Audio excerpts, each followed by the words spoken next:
Itamar Ben গাভিরকে জাতীয় নিরাপত্তা মন্ত্রী হিসেবেই পুনর্নিয়োগ দিয়েছে ইসরায়েল সরকার। আজ বুধবার ইসরায়েলের প্রধানমন্ত্রীর কার্যালয় এক বিবৃতিতে এই তথ্য জানিয়েছে।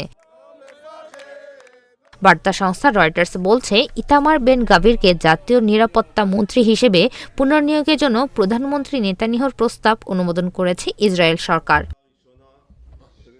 গত জানুয়ারিতে গাজায় যুদ্ধবিরতির বিরোধিতা করে মন্ত্রিত্ব থেকে পদত্যাগ করেছিলেন ইতামার বেন গাভির। ওই সময়ে অতি ডানপন্থী এই নেতার সঙ্গে তার রাজনৈতিক দল উজামা ইয়েহুদিদের আরও 2 মন্ত্রীও পদত্যাগ করেছিলেন। গাজায় যুদ্ধবিরতির চুক্তি নিয়ে যখন আলোচনা চলছিল, তখন এই চুক্তিকে বেপরোয়া চুক্তি বলে অভিহিত করেছিলেন বেন গাভির। এরপর তিনি পদত্যাগ করেন। গত 19 জানুয়ারি থেকে 6 সপ্তাহে যুদ্ধবিরতিতে যায় ইসরায়েল। প্রথম দফার এই যুদ্ধবিরতিতে বেশ কিছু জিম্মি বিনিময় করে হামাস ও ইসরায়েল। তবে যুদ্ধবিরতির দ্বিতীয় ধাপ নিয়ে দুপক্ষের মধ্যে এখনো কোনো সমঝোতা হয়নি। ইসরায়েল ও হামাস মধ্যস্থতামূলক আলোচনায় রয়েছে। এর মধ্যে গত সোমবার রাত থেকে গাজায় ভয়াবহ হামলা শুরু করেছে ইসরায়েল।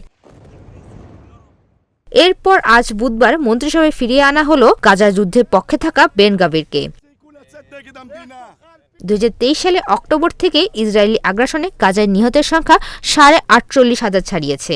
আহতের সংখ্যা 1,12,000-এর বেশি। ওই হামলায় বিরতি আসে গত জানুয়ারি। তবে থেমে থেমে হামলা চালাচ্ছিল ইসরায়েল। এরই মধ্যে ফের ব্যাপক হামলা শুরু হলো।